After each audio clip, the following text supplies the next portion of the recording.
Hello students, welcome to Gravity Classes. JEE Main का जो exam चल रहा है अभी, तो 2 सितंबर को शिफ्ट 1 के क्वेश्चंस हम डिस्कस करने जा रहे हैं फिजिक्स के। तो आइए स्टार्ट करते हैं। क्वेश्चन है 3 mole of O2 is mixed with 5 mole of argon at temperature T, find total internal energy. जैसा कि हम जानते हैं कि अगर कोई गैस है, जिसके कोई आइडियल गैस जिसके नंबर ऑफ मोल n है, डिग्री ऑफ फ्रीडम f है, तो उसकी इंटरनल एनर्जी होती है NF/RT/2, where T is temperature in kelvin. तो इंटरनल एनर्जी क्या होती है? NF/RT/2। n is number of mole, f is degree of freedom of gas, r is universal gas constant, t is absolute temperature, that means temperature in kelvin 2। तो यहाँ पे oxygen है, oxygen is डाईएटॉमिक, डाईएटॉमिक की degree of freedom 5, 3 translational plus 2 rotational. तो पहले अगर oxygen की बात करें तो ऑक्सीजन के लिए नंबर ऑफ मोल इज 3,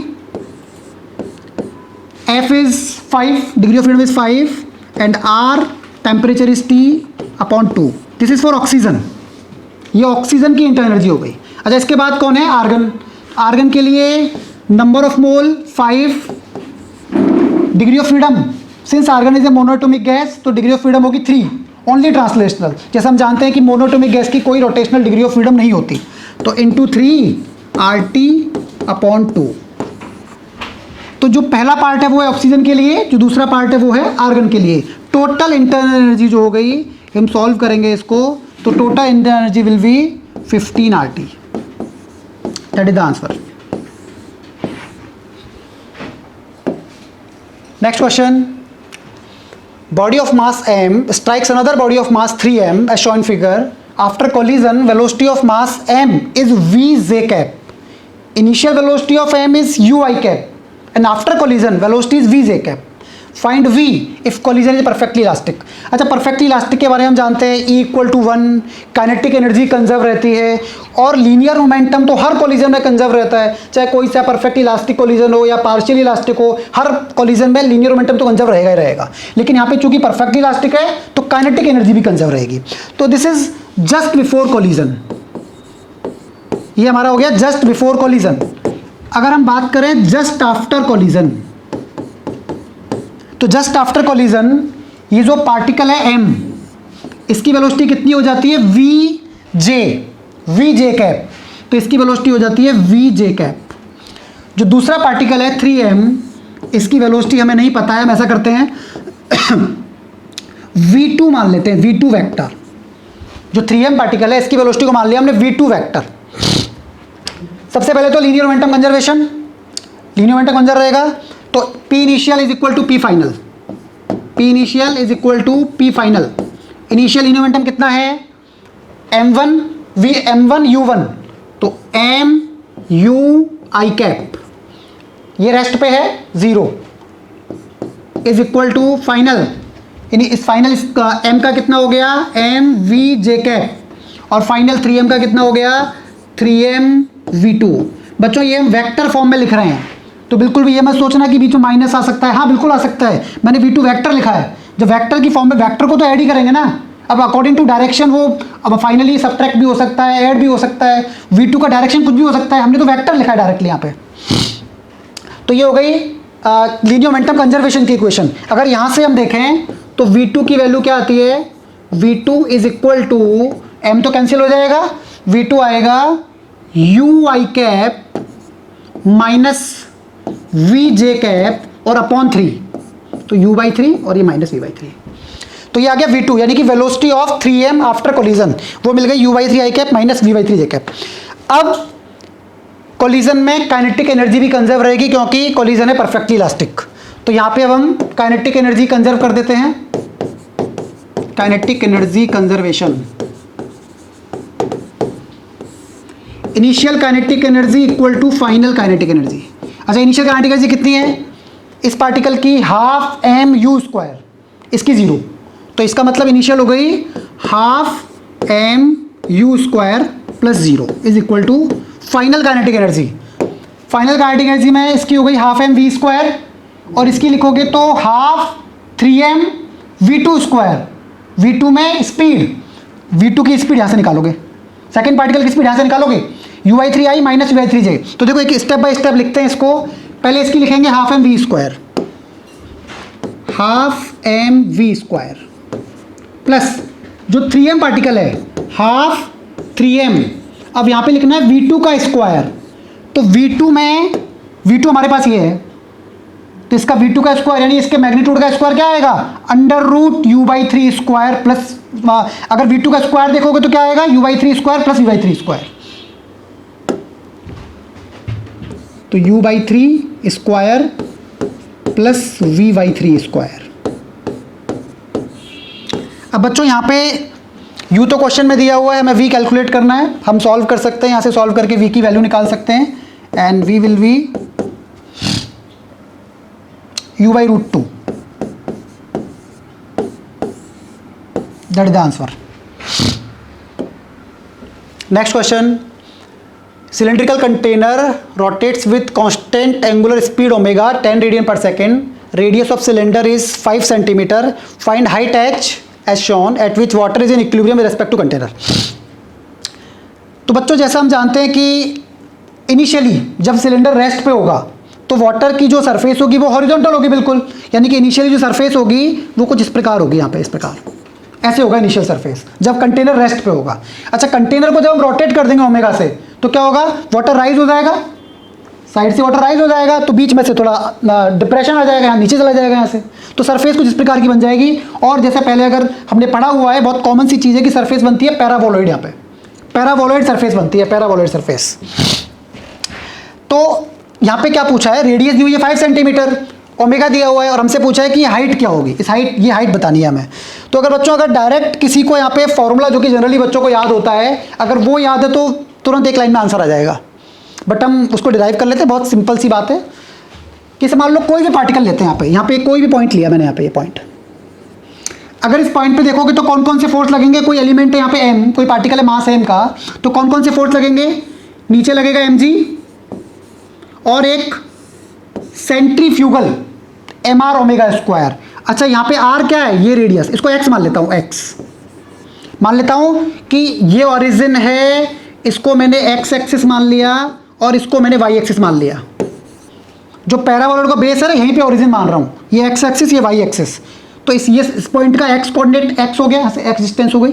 कौन कौन से फोर्स लगे, mg और सूडो फोर्स, सेंट्रीफ्यूगल फोर्स क्यों लगा रहा हूँ, क्योंकि इसी के रेस्पेक्ट में ऑब्जर्व कर रहा हूँ, सिलेंडर के रेस्पेक्ट में ही मोशन को ऑब्जर्व कर रहा हूँ। अगर सिलेंडर के रेस्पेक्ट में देखूंगा तो मुझे पार्टिकल रेस्ट में दिखेगा, तो वहीं के रेस्पेक्ट में देख रहा हूँ, तो ये लगाना पड़ेगा सूडो फोर्स, कितना, mx ओमेगा स्क्वायर।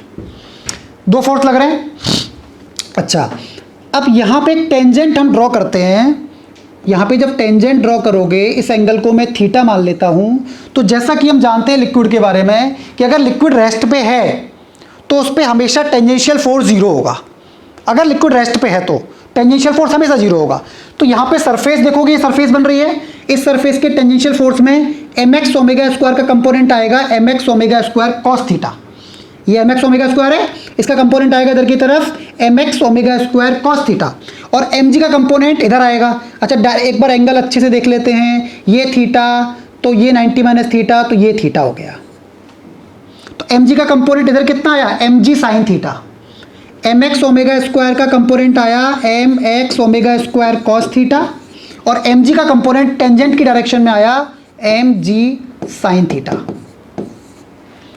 दोनों बराबर होने चाहिए, तभी तो net force in tangential direction 0 हो पाएगा। इसका मतलब mx omega square cos theta is equal to mg sine theta.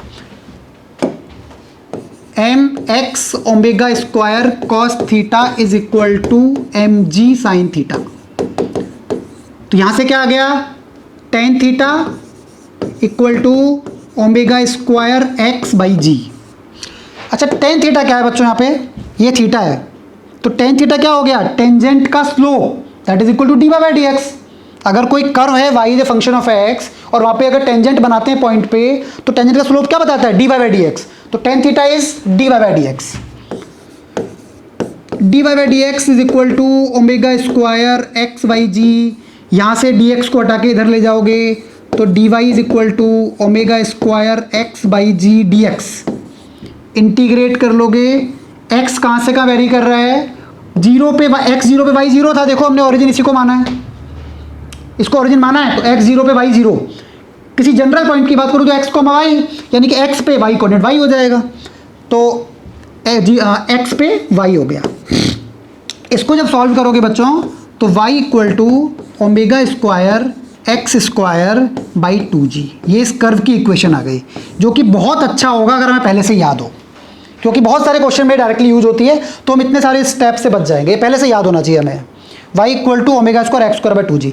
अब देखो इसके बाद तो कुछ नहीं है, x की जगह क्या रखना है 5, x इक्वल टू 5 सेंटीमीटर पे जो y होगा वही तो h है, x इक्वल टू 5 सेंटीमीटर पे y की वैल्यू h है, तो x की जगह 5 रख दो, जो y मिलेगा वही h होगा। अच्छा, ओमेगा दिया हुआ है 10 रेडियन पर सेकेंड, तो यहाँ पे हम y की जगह h रख देते हैं, ओमेगा की जगह 10, तो 10 का स्क्वायर, x की जगह 5 सेंटीमीटर, तो 5 इंटू 10 रेज टू पावर -2 का स्क्वायर अपॉन 2g। इसको सॉल्व करोगे, देखो ओमेगा की जगह 10 रख दिया है और r की जगह 5 सेंटीमीटर रख दिया है, इसको सॉल्व करोगे तो आ जाएगा 1.25 centimetre. That is the final answer. Next question, in a hypothetical galaxy the mass density is given by rho equal to k/r। बच्चों ये डेंसिटी दी हुई है, mass density, volume basically mass per unit volume दिया हुआ है, centre से r distance पे density यानी कि वेरिएबल डेंसिटी है। If a planet is rotating at r from center, find relation between time period and radius r। अच्छा, density अगर कांस्टेंट होती तो उसके लिए हम जानते हैं T square directly proportional to R cube, जो कि केपलर्स का थर्ड लॉ है केपलर का, वो हम जानते हैं ऑलरेडी। बट यहाँ पे क्वेश्चन थोड़ा चेंज कर दिया है, यहाँ पे डेंसिटी आर पे डिपेंड कर रही है, डेंसिटी कांस्टेंट नहीं, यूनिफॉर्म डेंसिटी नहीं है, वो आर पे डिपेंड कर रही है, वेरिएबल है। तो देखते हैं,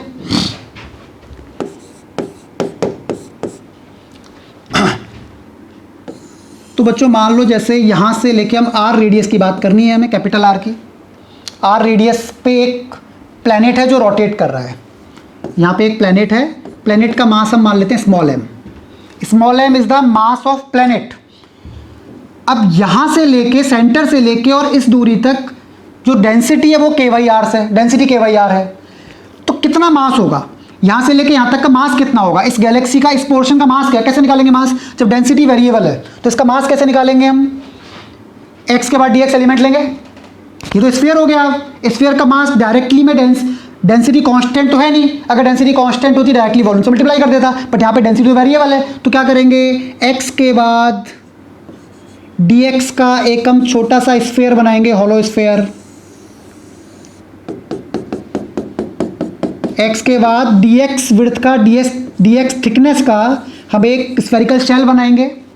इस शेल का पहले हम इसका मास लिखेंगे, तो इस शेल का मास लिखेंगे dm, वो मास क्या होगा, डेंसिटी यहाँ पे रो इंटू इसका वॉल्यूम dv, तो रो तो कितना है k/x, x दूरी पे रो क्या हो जाएगा k/x, तो k/x, dv क्या होगा, इस स्फेरिकल सेल का वॉल्यूम क्या होगा 4πx² dx, 4πx² dx, ये हो गया dm। टोटल मास निकालना है, इसको इंटीग्रेट कर देंगे, 4πk तो बाहर आ जाएगा, इंटीग्रेशन x dx, और कहाँ से कहाँ, 0 से लेके r तक। तो बच्चों सॉल्व करेंगे तो मास आएगा 4πk r²/2, तो r² और यहाँ पे हो जाएगा 4 की जगह 2, ये मास हो गया। That is the mass of galaxy in this portion, in this spherical region. अब बच्चों बाहर जो मास है, जैसा कि हम जानते हैं, अगर होलोस्फीयर की बात करूं तो होलोस्फीयर की वजह से अंदर ग्रेविटेशनल फील्ड क्या होगी, 0। तो बाहर का जो मास है ना, बाहर जो स्फेरिकली सिमेट्रिक मास जो है बाहर, उसकी वजह से अंदर इफेक्ट नहीं आएगा, उसकी वजह से अंदर तो ग्रेविटेशनल फील्ड 0 होगी, क्योंकि इस पॉइंट पे जो ग्रेविटेशनल फील्ड होगी, इस पे जो फोर्स लग रहा होगा वो केवल इसी मास की वजह से लग रहा होगा। इस एरिया के बाहर जो मास है, इस सरफेस के बाहर जो मास है, उसकी वजह से इस पार्टिकल पे या इस प्लैनेट पे कोई फोर्स नहीं लगेगा, इसलिए मुझे देखने की जरूरत भी नहीं है उसको, तो डायरेक्टली यही मास हमारे काम का है। तो ये मास आ गया इस गैलेक्सी के इस पोर्शन का मास, प्लैनेट का मास स्मॉल m। अच्छा, इस गैलेक्सी जो है इसकी वजह से फोर्स लग रहा होगा यहाँ पे, और यही फोर्स क्या करेगा, सेंट्रीपिटल फोर्स प्रोवाइड करेगा इसको, तो ये फोर्स जो होगा कितना लगेगा, gmm/r², ये फोर्स हो गया gravitational force, gmm/r² will be equal to what, M V square by R. और यहां से हम देख सकते हैं कि v बराबर under root G M by R. और यहां से कैपिटल M की वैल्यू हम रख सकते हैं जो भी हमने निकाली है, 2 पाई के आर स्क्वायर। कैपिटल M की वैल्यू है 2 पाई के आर स्क्वायर, तो g बाई आर इंटू 2 पाई के आर स्क्वायर। तो बच्चों यहां से हम देख सकते हैं कि v is directly proportional to, एक आर से एक आर कट जाएगा, तो v is directly proportional to root R. ये तो स्पीड आ गई। हमसे पूछा टाइम पीरियड, तो अब क्या करेंगे, टाइम पीरियड होता है 2 पाई आर अपॉन वेलोसिटी, और वेलोसिटी आर तो है ही ऊपर, और वेलोसिटी रूट आर के प्रोपोर्शनल है, वेलोसिटी प्रोपोर्शनल रूट आर, यानी इसका मतलब हो गया 2 पाई आर अपॉन वी। तो time is directly proportional to r की power half, that is root r. That is the final answer. A bead of mass m is at rest with respect to the wire of shape as shown.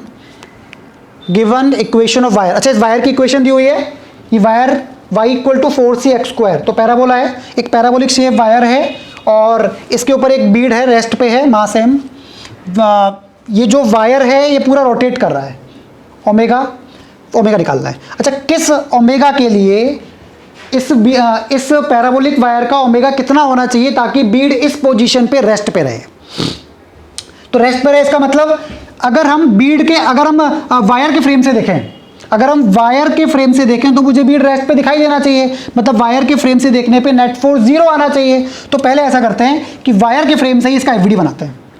जब frame से देखोगे तो mg तो लगता ही लगता है, कहीं से भी देखो, किसी फ्रेम से देखो mg तो हमेशा लगेगा। अब चूंकि मैं वायर के फ्रेम से देख रहा हूं तो सूडो फोर्स आएगा, कितना, एम आर ओमेगा स्क्वायर। अच्छा ये डिस्टेंस कितनी है, a, X coordinate is what, a, तो सूडो फोर्स यानी कि सेंट्रीफ्यूगल फोर्स लगेगा M A omega square, M G M A omega square. अच्छा और कौन सा फोर्स लगेगा बीड पे, बीड चूंकि वायर के ऊपर रखा हुआ है तो वायर की वजह से एक नॉर्मल भी लग रहा होगा, ये हो गया नॉर्मल। बीड पे 3 फोर्स लग रहे हैं, mg नॉर्मल और एक M A omega square pseudo force, क्योंकि हम वायर के फ्रेम से ऑब्जर्व कर रहे हैं, हम वायर के फ्रेम से देख रहे हैं तो हमें रेस्ट पे दिखाई देगा। इसका मतलब नेट फोर्स तीनों का कितना होना चाहिए, 0। नेट फोर्स 0 कब होगा, जब mg और एम ए ओमेगा स्क्वायर इन दोनों का रिजल्टेंट नॉर्मल के इक्वल एंड अपोजिट होना चाहिए। बच्चों किसी भी 3 फोर्स का रिजल्टेंट 0 तभी हो सकता है जब 2 का रिजल्टेंट तीसरे के इक्वल एंड अपोजिट होगा, तभी तो इन दोनों का रिजल्टेंट इसको कैंसिल कर पाएगा और रिजल्टेंट 0 हो पाएगा। तो इन दोनों का रिजल्टेंट ऐसे होना चाहिए। अच्छा इस एंगल को मैं थीटा मान लेता हूँ, यहाँ पे ये टेंजेंट है, इसको एंगल थीटा मान लिया, ये थीटा तो ये 90 माइनस थीटा तो ये भी थीटा हो गया। डायग्राम में ध्यान से देखें तो tan theta is equal to this upon this, ये क्या है, एम ए ओमेगा स्क्वायर, ये क्या है, एम जी। तो tan theta is equal to M A omega square upon M G, ये आ गया हमारा टेन थीटा। अच्छा टेन थीटा क्या होता है, D Y upon D X. Tan theta क्या होता है, slope of tangent, D Y upon D x. तो यहां से हमारे पास आ गया D Y upon D x is equal to M A omega square, M तो कैंसिल हो जाएगा,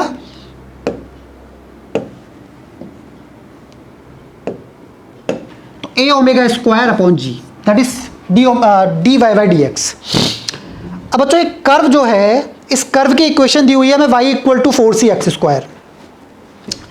तो y equal to 4cx square में हम पहले D Y by D X निकाल लेते हैं।